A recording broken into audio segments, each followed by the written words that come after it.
Hey guys, welcome back to the channel. ಮೊದಲನೇದಾಗಿ sports illustrated ಅವರ ಕಡೆಯಿಂದ ಇವರು ರೆಸ್ಲಿಂಗ್ ಅವಾರ್ಡ್ಸ್ ಫಾರ್ 2024 ಅನ್ನೋ ಒಂದು ಲಿಸ್ಟ್ ನ ಬಿಡುಗಡೆ ಮಾಡಿದ್ದಾರೆ. ಅಂದ್ರೆ 2024ರಲ್ಲಿ ಯಾವ ಯಾವ ಕ್ಯಾಟಗರಿಯಲ್ಲಿ ಯಾರ್ಯಾರು ಅವಾರ್ಡ್ಸ್ ಗಳನ್ನ ಪಡ್ಕೊಂಡಿದ್ದಾರೆ ಅಂತಾನೆ ಹೇಳ್ಬಹುದು. ಮೊದಲನೇದಾಗಿ men wrestler of the year award ನಮ್ಮ ಕೋಡಿ ರೋಡ್ಸ್ ಅವರಿಗೆ ಸಿಕ್ಕಿದ್ರೆ, women wrestler of the year ನಮ್ಮ ಟೋನಿ ಸ್ಟಾರ್ಮ್ ಅವರಿಗೆ ಸಿಕ್ಕಿದೆ. Breakout star of the year award ನಮ್ಮ ಜಾಕೋ ಫಾಟೋ ಅವರು ಪಡ್ಕೊಂಡಿದ್ರೆ, match of the year award Bryan Danielson versus Will Ospreay ಅವರ ಮ್ಯಾಚ್ ಗೆ ಸಿಕ್ಕಿದೆ. ಇದಾದ್ಮೇಲೆ show of the year award of course WrestleMania 40 ಗೆ ಸಿಗಬೇಕಾಗಿತ್ತು, ಅದಕ್ಕೇನೆ ಸಿಕ್ಕಿದೆ. Story of the year blood line ಸಾಗಾಗೆ ಸಿಕ್ಕಿದೆ. Rivalry of the year Drew McIntyre ಆಗಿ ಸಿಎಂ ಪಂಕ್ ಅವರ ರೈವಲ್ರಿಗೆ ಸಿಕ್ಕಿದೆ. Heel turn of the year Xavier Woods ಆಗಿ ಕಾಫಿ ಕಿಂಗ್ಸ್ಟನ್ ಅವರ ಹೀಲ್ ಟರ್ನ್ ಇದೆಯಲ್ಲ ಬಿಗ್ಗಿ ಅವರ ಮೇಲೆ, ಆ ಒಂದು ವಿಚಾರಕ್ಕೆ ಸಿಕ್ಕಿದೆ. ಬೆಸ್ಟ್ ಆನ್ ಮೈಕು ನಮ್ಮ ಡ್ರೂ ಮ್ಯಾಕೆಂಟೈರ್ ಅವರಿಗೆ ಸಿಕ್ಕಿದ್ರೆ, tag team of the year Fraxiom ಅವರಿಗೆ ಸಿಕ್ಕಿದೆ ಅಂತಾನೆ ಹೇಳ್ಬಹುದು. ಸೊ 2024ರಲ್ಲಿ ಸ್ಪೋರ್ಟ್ಸ್ ಇಲಿಸ್ಟ್ರೇಟೆಡ್ ಅವರ ಇಷ್ಟು ಕ್ಯಾಟಗರಿಯಲ್ಲಿ ಈ ಸೂಪರ್ ಸ್ಟಾರ್ಸ್ ಗಳು ಅವಾರ್ಡ್ಸ್ ಗಳನ್ನ ಪಡ್ಕೊಂಡಿದ್ದಾರೆ. ಅಂಡ್ ನಮ್ಮ ಕೋಡಿ ರೋಡ್ಸ್ ಅವರು ಮೆನ್ ಆಫ್ ದ ಇಯರ್ ಆಗಿದ್ದಾರೆ ಅಂತಾನೆ ಹೇಳ್ಬಹುದು. ನೆಕ್ಸ್ಟ್ ಅಪ್ಡೇಟ್ ಕಡೆ ಬರೋದಾದ್ರೆ, ಇದಿರ್ತಕ್ಕಂಥದ್ದು ನಮ್ಮ ಕೆವಿನ್ ಓಯನ್ಸ್ ಅವರ ಬಗ್ಗೆ. ನಿಮ್ಗೆ ಗೊತ್ತಿರಬಹುದು, ನಮ್ಮ ಕೆವಿನ್ ಓಯನ್ಸ್ ಅವರ ಪ್ರಕಾರ ಅವರಿನ್ನು ಕೂಡ ಹೊಸ ಅನ್ಡಿಸ್ಪ್ಯೂಟೆಡ್ ಯೂನಿವರ್ಸಲ್ ಚಾಂಪಿಯನ್ ಆಗಿದ್ದಾರೆ. ಅಂಡ್ ಅವರು ಕನ್ಫರ್ಮ್ ಮಾಡಿದ್ದಾರೆ, ನಾನು ಚಾಂಪಿಯನ್ಶಿಪ್ ನ ಹಿಡ್ಕೊಂಡು ಬರ್ತಾನೆ ಇರ್ತೀನಿ ಅಂತ. ಅಂಡ್ ಈಗ ನಮ್ಮ ಟ್ರಿಪಲ್ ಎಚ್ ಅವರ ಜೊತೆ ಕೆವಿನ್ ಓಯನ್ಸ್ ಅವರ ಐಕಾನಿಕ್ ಫೋಟೋ ಕೂಡ ರಿಲೀಸ್ ಆಗಿದೆ, ನೀವು ಇಲ್ಲಿ ನೋಡ್ತಾ ಇರಬಹುದು. ಅಫ್ಕೋರ್ಸ್ ಇದನ್ನ ನಮ್ಮ ಕೆವಿನ್ ಓಯನ್ಸ್ ಅವರೇ ಫೋಟೋ ಶಾಪ್ ಮಾಡಿದ್ದಾರೆ ಅಂತಾನೆ ಹೇಳ್ಬಹುದು. ರಿಕೋಶೆ ಹಾಗೆ ಟ್ರಿಪಲ್ ಎಚ್ ಅವರು ಇರ್ತಕ್ಕಂತಹ ಫೋಟೋ ಮೇಲೆ ನಮ್ಮ ಕೆವಿನ್ ಓಯನ್ಸ್ ಅವರು ತನ್ನ ಫೋಟೋನ ಅಂಟಿಸಿದ್ದಾರೆ. ಸೈಡ್ ಅಲ್ಲಿ ರಿಕೋಶೆ ಅವರು ಕಾಣಿಸ್ತಾನು ಕೂಡ ಇದ್ದಾರೆ, ನೀವು ಇಲ್ಲಿ ನೋಡ್ತಾ ಇರಬಹುದು. ಸೊ ಟ್ರಿಪಲ್ ಎಚ್ ಅವರು ನನಗೆ ಈ ಒಂದು ವಿಚಾರದಲ್ಲಿ ಸಪೋರ್ಟ್ ಮಾಡಿದ್ದಾರೆ ಅನ್ನೋದಕ್ಕೆ ಈ ಒಂದು ಫೋಟೋ ಶಾಪ್ ನ ಮಾಡಿ ಈ ಒಂದು ಫೋಟೋನು ಕೂಡ ರಿಲೀಸ್ ಮಾಡಿದ್ದಾರೆ ನಮ್ಮ ಕೆವಿನ್ ಓವೆನ್ಸ್ ಅವರು. ನೆಕ್ಸ್ಟ್ ಅಪ್ಡೇಟ್ ಕಡೆ ಬರೋದಾದ್ರೆ, ಇದಿರ್ತಕ್ಕಂಥದ್ದು ನಮ್ಮ ಅಮೆರಿಕನ್ ನೈಟ್ ಮೇರ್ ಕೋಡಿ ರೋಡ್ಸ್ ಅವರ ಬಗ್ಗೆ. ನಮ್ಮ ಅಮೆರಿಕನ್ ನೈಟ್ ಮೇರ್ ಕೋಡಿ ರೋಡ್ಸ್ ಅವರು ಸಾಟರ್ಡೆ ನೈಟ್ ಮೈನ್ ಇವೆಂಟ್ ಅಲ್ಲಿ ಪೈಲ್ ಡ್ರೈವಲ್ ನ ತಿಂದಾದ್ಮೇಲೆ ಅವ್ರ ಬಗ್ಗೆ ಯಾವುದೇ ರೀತಿ ಅಪ್ಡೇಟ್ ಇರಲಿಲ್ಲ. ಡಬ್ಲ್ಯೂ ಅವರು ಅಫ್ಕೋರ್ಸ್ ಇಂಜುರಿಗಳಾಗಿದೆ ಅಂತ ತಿಳಿಸಿದ್ರು, ಬಟ್ ಅವ್ರನ್ನ ಯಾರು ಕೂಡ ಸ್ಪಾಟ್ ಮಾಡಿರ್ಲಿಲ್ಲ. ಬಟ್ ಈಗ ನಮ್ಮ ಕೋಡಿ ರೋಡ್ಸ್ ಅವ್ರನ್ನ ಸ್ಪಾಟ್ ಮಾಡಲಾಗಿದೆ, ನೀವು ಇಲ್ಲಿ ನೋಡ್ತಾ ಇರಬಹುದು. ನಮ್ಮ ಕೋಡಿ ರೋಡ್ಸ್ ಅವರು ನೆಕ್ ಬ್ರೇಸ್ ನ ಹಾಕೊಂಡಿದ್ದಾರೆ. ಅಂಡ್ ಅವರು ತನ್ನ ಅನ್ಡಿಸ್ಪ್ಯೂಟೆಡ್ ಚಾಂಪಿಯನ್ಶಿಪ್ ಜೊತೆ ನಮಗೆ ಇಲ್ಲಿ ನೋಡೋದಕ್ಕೆ ಸಿಗ್ತಾ ಇದ್ದಾರೆ. ಸೊ ನಮ್ಮ ಕೋಡಿ ರೋಡ್ಸ್ ಅವರು ತನ್ನ ಡಬ್ಲ್ಯೂ ಅನ್ಡಿಸ್ಪ್ಯೂಟೆಡ್ ಯೂನಿವರ್ಸಲ್ ಚಾಂಪಿಯನ್ಶಿಪ್ ನ ತಗೊಂಡು ಬಂದ್ರೆ, ನಮ್ಮ ಕೆವಿನ್ ಓಯನ್ಸ್ ಅವರು ವಿಂಗ್ ಸೀಗಲ್ ಚಾಂಪಿಯನ್ಶಿಪ್ ನ ತಗೊಂಡು ಬರ್ತಾರೆ. ಅಂಡ್ ಈಗ ನಮ್ಮ ಕೋಡಿ ರೋಡ್ಸ್ ಅವರ ನೆಕ್ಸ್ಟ್ ಗುರಿ ಏನಪ್ಪಾ ಅಂದ್ರೆ, ವಿಂಗ್ ಸೀಗಲ್ ಚಾಂಪಿಯನ್ಶಿಪ್ ನ ಕೆವಿನ್ ಓಯನ್ಸ್ ಅವರ ಕೈಯಿಂದ ಮತ್ತೊಮ್ಮೆ ಗೆದ್ಕೊಳ್ಳೋದು. ಸೊ ನೋಡೋಣ ಗೈಸ್, ಅದನ್ನ ಅವರು ಯಾವಾಗ ಯಾವ ರೀತಿ ಮಾಡ್ತಾರೆ ಅಂತ. ನೆಕ್ಸ್ಟ್ ಅಪ್ಡೇಟ್ ಕಡೆ ಬರೋದಾದ್ರೆ, ಇದಿರ್ತಕ್ಕಂಥದ್ದು ಹಾಲಿಡೇ ಟೂರ್ ಬಗ್ಗೆ. ನಮಗೆ ಡಿಸೆಂಬರ್ 26ನೇ ತಾರೀಕು ಮೆಡಿಸನ್ ಸ್ಕ್ವೇರ್ ಗಾರ್ಡನ್ ಅಲ್ಲಿ ಡಬ್ಲ್ಯೂ ಒಂದು ಲೈವ್ ಇವೆಂಟ್ ನೋಡೋದಕ್ಕೆ ಸಿಗ್ತಾ ಇದೆ. ಹಾಲಿಡೇ ಟೂರ್ ಲೈವ್ ಇವೆಂಟ್ ಅಂತಾನೆ ಹೇಳ್ಬಹುದು. ಅಂಡ್ ಈ ಒಂದು ಲೈವ್ ಇವೆಂಟ್ ಗೆ ಡಬ್ಲ್ಯೂ ಅವರು ಅಫಿಷಿಯಲ್ ಆಗಿ ಸಿಎಂ ಪಂಕ್ ಹಾಗೆ ಲುಡ್ವಿಗ್ ಕೈಸರ್ ಅವರ ನಡುವೆ ಒಂದು ಸಿಂಗಲ್ಸ್ ಮ್ಯಾಚ್ ನ ಕನ್ಫರ್ಮ್ ಮಾಡಿದ್ದಾರೆ, ನೀವು ಇಲ್ಲಿ ನೋಡ್ತಾ ಇರಬಹುದು. MSG ಅವರೇ ಅಫಿಷಿಯಲ್ ಆಗಿ ಅನೌನ್ಸ್ ಮಾಡಿದ್ದಾರೆ, breaking CM Punk versus Ludwig Kaiser at the annual W live event holiday tour at the garden on December 26 ಅಂತ ಇವರೇ ಅಫಿಷಿಯಲ್ ಆಗಿ ಅನೌನ್ಸ್ ಮಾಡಿದ್ದಾರೆ. ಸೊ ನಮಗೆ ಡಿಸೆಂಬರ್ 26ನೇ ತಾರೀಕಿನ ಲೈವ್ ಇವೆಂಟ್ ಅಲ್ಲಿ ಸಿಎಂ ಪಂಕ್ ಹಾಗೆ ಲುಡ್ವಿಗ್ ಕೈಸರ್ ಅವರ ನಡುವೆ ಒಂದು ಸಿಂಗಲ್ಸ್ ಮ್ಯಾಚ್ ನೋಡೋದಕ್ಕೆ ಸಿಗ್ತಾ ಇದೆ. ಅಂಡ್ ಅಪ್ಡೇಟ್ ಗಳಲ್ಲಿ ನಾನು ಕೇಳಿದ್ದೆ, ಡಿಸೆಂಬರ್ 29ನೇ ತಾರೀಕು ಚಿಕಾಗೋದಲ್ಲೂ ಕೂಡ ಒಂದು ಲೈವ್ ಇವೆಂಟ್ ನಮಗೆ ನೋಡೋದಕ್ಕೆ ಸಿಗ್ತಾ ಇದೆ. ಅಂಡ್ ಅಲ್ಲಿ ಡಬ್ಲ್ಯೂ ಅವರು ಇಂಟರ್ನಲ್ಲಿ ನಮ್ಮ ಗಂತರ್ ಹಾಗೆ ಸಿಎಂ ಪಂಕ್ ಅವರ ನಡುವೆ ಒಂದು ಮ್ಯಾಚ್ ನ ಪ್ಲಾನ್ ಮಾಡ್ತಾ ಇದ್ದಾರೆ ಅಂತ. ಅಂಡ್ ಲುಡ್ವಿಗ್ ಕೈಸರ್ ಹಾಗೆ ಗಂತರ್ ಇವರಿಬ್ರು ಕೂಡ ಒಂದೇ ಟೀಮ್ ಅಲ್ಲಿ ಇದ್ದಾರೆ. ಸೊ ಇಲ್ಲಿಂದ ಡಬ್ಲ್ಯೂ ಅವರು ಏನಾದ್ರು ಗಂತರ್ ಹಾಗೆ ಸಿಎಂ ಪಂಕ್ ಅವರ ನಡುವೆ ಫ್ಯೂಡ್ ನ ಸ್ಟಾರ್ಟ್ ಮಾಡಿರುತ್ತಾ, ನಮಗೆ ಡಿಸೆಂಬರ್ 29ನೇ ತಾರೀಕಿನ ಚಿಕಾಗೋ ಲೈವ್ ಇವೆಂಟ್ ಅಲ್ಲಿ ನಿಜವಾಗ್ಲೂ ಕೂಡ ಸಿಎಂ ಪಂಕ್ ಹಾಗೆ ಗಂತರ್ ಅವರ ನಡುವೆ ಒಂದು ಮ್ಯಾಚ್ ನೋಡೋದಕ್ಕೆ ಸಿಗುತ್ತಾ ವರ್ಲ್ಡ್ ಹೆವಿ ವೇಟ್ ಚಾಂಪಿಯನ್ಶಿಪ್ ಗೆ, ಅದನ್ನ ಕಾದ್ ನೋಡ್ಬೇಕು. ನೆಕ್ಸ್ಟ್ ಅಪ್ಡೇಟ್ ಕಡೆ ಬರೋದಾದ್ರೆ, ಇದಿರ್ತಕ್ಕಂಥದ್ದು ನಮ್ಮ ಸ್ಕಾಟ್ ಸ್ಟೈನರ್ ಅವರ ಮಗನ ಬಗ್ಗೆ. ನೀವು ಇಲ್ಲಿ ನೋಡ್ತಾ ಇರಬಹುದು, ಈ ಒಂದು ಪಿಕ್ ಅಲ್ಲಿ ನಮಗೆ ಸ್ಕಾಟ್ ಸ್ಟೈನರ್ ಅವರ ಸನ್ನು ನೋಡೋದಕ್ಕೆ ಸಿಗ್ತಾ ಇದ್ದಾರೆ. ಅಂಡ್ ಇವರ ನೇಮು ಬ್ರಾಕ್ ಅಂತಾನೆ ಹೇಳ್ಬಹುದು. ನಿಜವಾಗ್ಲೂ ಗೈಸ್ ಮಿನಿ ಸ್ಕಾಟ್ ಸ್ಟೈನರ್ ತರನೇ ಇಲ್ಲಿ ನಮಗೆ ನೋಡೋದಕ್ಕೆ ಸಿಗ್ತಾ ಇದ್ದಾರೆ. ರಿಕ್ಕಿ ಸ್ಟೈನರ್ ಅವರ ಮಗ ನಮ್ಮ ಬ್ರಾನ್ ಬ್ರೇಕರ್ ಅವರು ಯಾವ ರೀತಿ ಈಗ ನಮಗೆ ಡಬ್ಲ್ಯೂ ಅಲ್ಲಿ ನೋಡೋದಕ್ಕೆ ಸಿಗ್ತಾ ಇದ್ದಾರೋ, ಅದೇ ರೀತಿ ಇವರು ಕೂಡ ಏನಾದ್ರೂ ನಮಗೆ ಡಬ್ಲ್ಯೂ ಅಲ್ಲಿ ನೋಡೋದಕ್ಕೆ ಸಿಕ್ಕರೆ ನಿಜವಾಗ್ಲೂ ಚಿಂದಿ ಆಗಿರುತ್ತೆ ಅಂತಾನೆ ಹೇಳ್ಬಹುದು.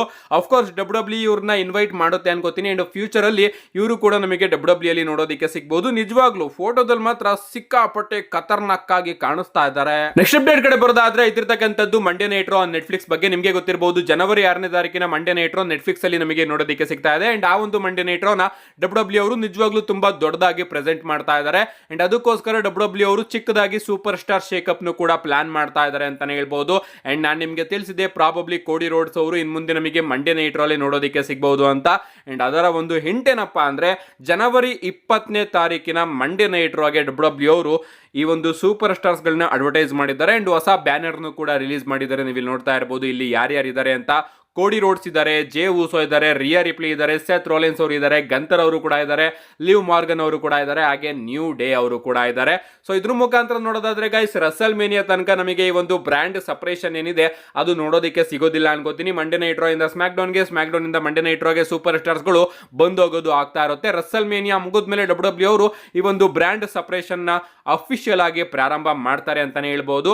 ಅಂಡ್ ಇಲ್ಲಿ ಕೋಡಿ ರೋಡ್ಸ್ ಹಾಗೆ ಗಂತರ್ ಅವರು ಇಬ್ರು ಕೂಡ ಇದ್ದಾರೆ ಅಂಡ್ ಇಬ್ರು ಕೈಯಲ್ಲೂ ಕೂಡ ಚಾಂಪಿಯನ್ಶಿಪ್ ಇಲ್ಲ. ಅಂಡ್ ಇದರಿಂದನೂ ಕೂಡ ಡಬ್ಲ್ಯೂ ಅವರು ಟೀಸ್ ಮಾಡ್ತಾ ಇದ್ದಾರೆ ಇವರಿಬ್ರು ಕೂಡ ಅಷ್ಟೊತ್ತಿಗೆ ಚಾಂಪಿಯನ್ ಆಗಿರಬಹುದು, ಆಗದಲೇನು ಇರಬಹುದು ಅಂತ. ಯಾಕಂದ್ರೆ ರೂಮರ್ಸ್ ಗಳು ಬರ್ತಿರೋ ಪ್ರಕಾರ ನಮ್ಮ ಗಂತರ್ ಅವರು ಈ ವರ್ಷದ ಎಂಡಿಂಗ್ಗೆ ಡಿಸೆಂಬರ್ 29ನೇ ತಾರೀಕಿನ ಲೈವ್ ಇವೆಂಟ್ ಅಲ್ಲಿ ಚಾಂಪಿಯನ್ಶಿಪ್ ನ ಸೋಲ್ಬಹುದು ಅಂತ ರೂಮರ್ಸ್ ಗಳು ಬರ್ತಾ ಇದೆ. ನೋಡೋಣ ಏನಾಗುತ್ತೆ ಅಂತ. ಒಟ್ನಲ್ಲಿ ಜನವರಿ 20ನೇ ತಾರೀಕಿನ ಮಂಡೇ ನೈಟ್ ರಾಗೆ ಡಬ್ಲ್ಯೂ ಅವರು ಈ ಸೂಪರ್ ಸ್ಟಾರ್ಸ್ ಗಳನ್ನ ಅಫಿಷಿಯಲ್ ಆಗಿ ಅನೌನ್ಸ್ ಮಾಡಿದ್ದಾರೆ. ನೆಕ್ಸ್ಟ್ ಅಪ್ಡೇಟ್ ಕಡೆ ಬರೋದಾದ್ರೆ ಇದಿರ್ತಕ್ಕಂಥದ್ದು ನಮ್ಮ Cenation leader 16 time world champion John Cena ಅವರ ಬಗ್ಗೆ. ನಮ್ಮ ಜಾನ್ ಸಿನಾ ಅವರು ಕೂಡ ಜನವರಿ 6ನೇ ತಾರೀಕು ತಮ್ಮ ರಿಟೈರ್ಮೆಂಟ್ ಟೂರ್ ನ ಅಫಿಷಿಯಲ್ ಆಗಿ ಕಿಕ್ ಆಫ್ ಮಾಡ್ತಾ ಇದ್ದಾರೆ. ಬಟ್ ಜಾನ್ ಸಿನಾ ಅವರ ರಸಲ್ ಮೇನಿಯಾ ಅಪೋನೆಂಟ್ ಯಾರಾಗಿರ್ತಾರೆ ಅನ್ನೋದು ನಿಜವಾಗ್ಲೂ ತುಂಬಾ ದೊಡ್ಡ ಡೌಟ್ ಅಂತಾನೆ ಹೇಳ್ಬಹುದು. ಯಾಕಂದ್ರೆ ಸ್ವಲ್ಪ ಜನ ಹೇಳ್ತಾ ಇದ್ದಾರೆ ಜಾನ್ ಸಿನಾ ಅವರು ಪ್ರಾಬಬ್ಲಿ ರಸಲ್ ಮೇನಿಯಾದಲ್ಲಿ 17 ಟೈಮ್ ಚಾಂಪಿಯನ್ ಆಗಬಹುದು ಅಂತ.